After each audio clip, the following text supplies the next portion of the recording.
I'm Dr. Paul Cox. I'm excited to talk to you about ethnobotany and the role it has played in the discovery of the epic products. Ethnobotany is the study of how indigenous people use plants. These plants are a lot of different things. This is called a kota from the Sami people of Lapland. This is actually a piece of reindeer hair horn. And can you guess what they use this for? This is used to go milk reindeer. You crawl out on the snow, stand under the reindeer and milk it. And the Sami have a mythology that the birch, they make these from large swellings in the birch trees, can help preserve their milk and make it good and last longer. Indigenous people use plants for medicine. This is from the mochi culture of Peru. This is a little ceremonial cup. This is 2,300 years old. And it shows a little medicine man grinding plants to use for medicine. And we'll talk a little bit more about that later. They use plants for shelter and for food. This is a winnowing basket made by the Goshute people. A wonderful weaver in Ibapa, Evelyn Pete, made this. What they do is they take pine nuts, put in some charcoal, sort of roast them and winnow the chaff away. Made this out of willow. I think it's just a lovely thing that they've done. And they also use plants for ritual. This is from the Maori people of New Zealand. This is called a whakahuia. It's a treasure box, really, that held special feathers from a now extinct bird that only the chiefs could wear to show their authority. And I love it because if you look at this sort of spiral, it looks like a yam tendril, but it also looks like a spiral galaxy. And it's like, well, the universe has this rhyme and reason to it, but when we open up the box, it's what we make it. It's totally random and exciting. So it's been really fun for me as an ethnobotanist to spend time with indigenous people around the world. I've worked mainly in the South Pacific and South Asia islands, but I was trained in Middle America and South America. I've worked in those continents. I've done a lot of work with Native Americans in North America. Had some exciting times in Scandinavia with the Sami reindeer people way up in the Arctic Circle. I've spent some time in Africa working, so it's just been a great experience for me. One of the reasons I've loved it so much is that I love people and I love plants. And boy, if you like those two things, you'd make a good ethnobotanist. Let me give you a little bit of my background. My dad was a national park ranger and a state park superintendent. My mother was a scientist. I got to grow up in some wonderful places. I love plants. My wife, Barbara, sends me flowers. I think I'm one of the few men in the country whose wife regularly sends him flowers. We communicate through the language of flowers. She knows how much I love them. These daffodils here were growing in our garden. She planted them and brought them in for me. I love flowers. I love plants. I've always really enjoyed seeing the little flowers grow. And when I was a little boy, I used to pray every night that God would bless the flowers and trees, bless the animals that have no voice, do everything they could to help protect our world. This interest got accelerated when I served a mission for my church to Samoa. I was called for 2 years and lived in some very remote islands. The people were so lovely. I lived in a thatched hut with crushed coral, slept with mats. I had a Samoan companion that was still learning English by reading the King James Bible. Wow, it was great. I used to go out at night and help the fishermen bring in their canoes and look at their catch. The people were so kind to me and they taught me so much. And I came away not only with a great respect for the indigenous people, but I came away with what gift they had given me, which is the gift of their language. Chief Al Malosi used to come down every day to teach me how to say the language. Initially, it sounded just like syllables to me, but after I started to understand, he taught me the proverbs, legends of Samoa. Later, I branched and learned Tongan. I studied Tahitian, Kapinga Maringi, some other island languages. So when I got back, I finished up my college degree at BYU in botany and philosophy. I won a Fulbright fellowship to the University of Wales, where I studied with one of the greatest rainforest biologists in the world, Paul Richards, and then won a Danforth Fellowship and National Science Foundation Fellowship to do my master's and PhD at Harvard University. That was a great experience, and Barbara and I were able to go back for my doctoral dissertation work on rainforest biology and live with our little family in Samoa again. It was during that time that I encountered a very famous ethnobotanist, Richard Evans Schultes, who's considered really the father of ethnobotany in this country. When he heard that I was fluent in Polynesian languages, he invited me to his office and said, you've got to study these languages, and you've got to study ethnobotany. So I started doing ethnobotanical studies on weekends and really had some fun time studying how people use plants for food, for shelter, for other things. I steered away from medicine because it seemed to be a really very sort of difficult study for me. But that changed when my mother contracted breast cancer. I was very concerned and thought about going back to medical school to become an oncologist so I could help her. But then I realized if I could study indigenous healing systems and discover a new drug, that instead of helping hundreds of people like I would as a physician, potentially I could help millions of people. I went to the U.S. National Cancer Institute. Dr. Gordon Cragg, the director of natural products, had a meeting with me and some of his colleagues. And I told them that I thought I probably had about a 1% chance, just 1% chance of discovering a new drug. They said, well, actually, Paul, we've been talking about you, and we think you have a 3% chance. 3%? Wow! I realized that if there were 33 other people like me, one of us would have a shot. So something else wonderful happened at the same time. My mother, of course, unfortunately died of breast cancer, but a few months after she died, I got a letter from the White House, from the President of the United States. He'd named me as a presidential young investigator. I got a big source of research funding to do any research I wanted to in the world. I said to Barbara, let's go back to the islands. Let's go back to Samoa. Let's see if we can find a cure for breast cancer. So we went back to a very remote island. We took our children, we had 4 at the time. We lived in this little hut, thatched hut, with just slept on the mats. All we took was my research gear and the children's school books. We'd worked with their teachers so we could go for a whole year and see what had happened and keep them up in their schooling.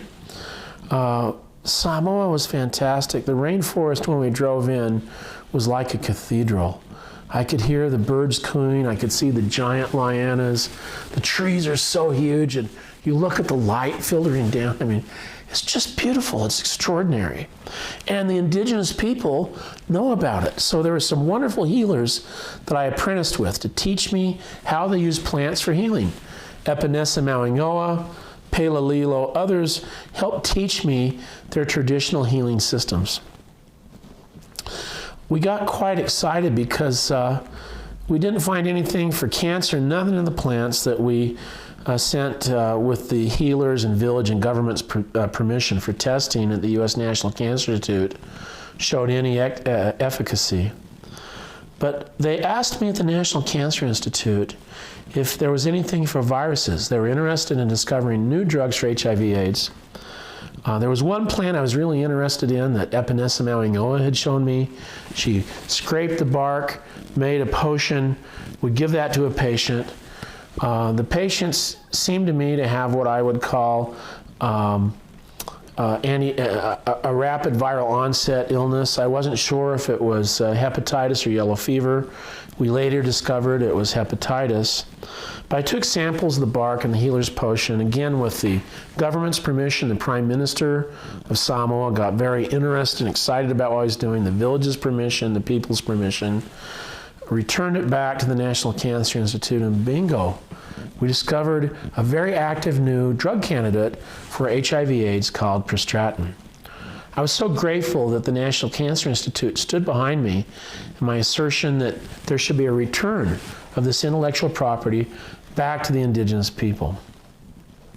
Things are going great, and then bad news happened again. A logging company showed up and started cutting the rainforest down, the forest where we discovered this plant that showed activity against AIDS. The people were devastated. The villagers felt that the forest was sacred. It was sort of their gift from God.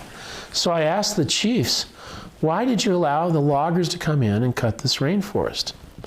And they explained that they had no other choice if they wanted their children educated.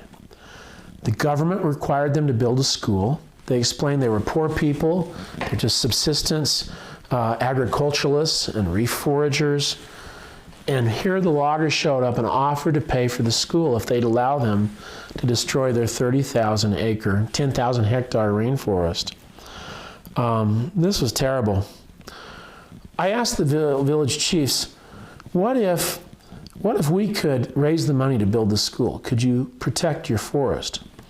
In response, they sent 2 chiefs with machetes up to block the loggers from coming back. And then I came back to Barbara with good news and bad news. The good news was we had saved this large lowland rainforest in Samoa, one of the last ones left. Bad news was to get the money, we'd have to sell our house, our car. We'd basically have to cash out with everything we had. How did she feel about that? You know, if your marriage is working at a moment like that, Barbara took my hand, looked in my eyes, and she said, Paul, how often will we have a chance in our lifetimes to do something like this? Let's go for it. Wow. Well, our friends and family found out what we were up to. They started sending money to us. 2 wonderful men, Rex Mon and Ken Murdoch, made significant gifts. I was able to return several weeks later to Samoa with $85,000 in my backpack, and we didn't even lose our house. When I walked in with the villagers, several hundred, into the logging company, we had purchased logging rights right out from under the company. We repaid the loggers, and then the chief said, don't ever come back. Don't ever destroy our forest again. It was a great day. I wanted to find a way, though, that we could return money faster to the indigenous people. And I started noticing how even the elderly women had beautiful skin, long, silky, beautiful hair. I asked them, how is this? Some of the healers I was studying with were over 90 years old. They said, well, we're using plants. You haven't asked. So I started looking at some of the way indigenous people use plants, and this led to the EPIC line. I'd published a scientific paper. I was interviewed and invited by several of the world's largest cosmetic manufacturers to meet with them. They were very kind to me. They had amazing laboratories. I mean, one of them picked me up in a limousine that was bigger than the whole apartment we had at Harvard. But then when I said, how can we return funds from these products to help the indigenous people? They say, oh no, our lawyers won't allow us to do that. I was very discouraged, and a friend said to me, well, have you heard of NuSkin? I said, well, I've heard of it. I don't know much about it. They arranged for me to meet 2 of the founders, Blake Roney and Steve Lund. And when I asked them if they could help send money back if we made successful products, they said, well, of course. That's why we're in business, to help people. And to prove this, they invited me to their convention. It was really scary. There were like 15,000 people in this basketball stadium in Salt Lake City. I was supposed to give my speech. They gave me a big check for $75,000 to build a walkway through the Faleolupa rainforest so the people could get tourist money without ever cutting a tree. And that continues on today, so I was very grateful. In fact, Sandy Tillotson, one of the founders, and Steve Lund came all the way to Samoa to cut the ribbon on that walkway. It was such a great thing to meet these wonderful people who have a company, and their dream is to help people live better lives. What a great thing that was for me. Today, that school has multiplied. Let me just say this, I'm not a business person, but my real belief is that NuSkin is a company that makes dreams happen. They give business opportunities to people. It's been so wonderful for me to meet the distributors and see the wonderful things they're doing. But my dream as a little boy was to save plant species, to save forests.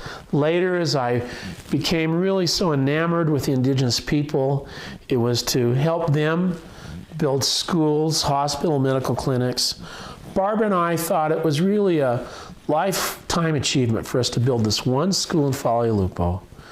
Because of Force for Good and Nu Skin Epic products, we've been able now to build 300 schools, hospitals, medical clinics in 65 countries around the world. These schools are built and the people promise to protect their forest or their coral reef. It's been just such a wonderful experience. Barbara and I were together in a remote island in Fiji, dedicating the 300th school, a Force for Good project. It was so exciting. The people had never had a proper school. A little girl who was barefoot came up to Barbara and said, can I please have my picture with you? Barbara, of course, allowed the picture to be taken, and then we discovered that this girl walks 14 kilometers every day barefoot to get to that school. That's how precious these schools and these projects are to the people. You know, these aren't projects that make the front page of the big newspapers. They're not on the national network news. But boy, these Force for Good products that produce the funds for the Force for Good result in projects that mean so much to the indigenous people. I just really wish that I could take you in my Land Cruiser, or we could get on the plane and go. I'd love to show you some of these projects and how much they mean to the people. So what we're going to talk about in future broadcasts here are about the Epic products. I want to teach you about the ethnobotany behind each of these products. And what I particularly want to teach you is that Epic combines generations of indigenous wisdom with cutting-edge modern science to produce these wonderful products. And for me, the exciting thing is that every time an Epic product sells, 25 cents goes to the Force for Good that not only funds these projects I've discussed, but many other good things for children throughout the world to improve their lives. I'm so grateful that you've accepted me as an ethnobotanist in your company. It's been so great for me to be with such terrific scientists. The founders are terrific. And the thing that's really surprised me, I guess I should have realized, is I've had such pleasant experiences with the distributors. I'm so grateful for the great work you do. So grateful for your support of the Epic products and Force for Good. So see you next time. Thanks so much.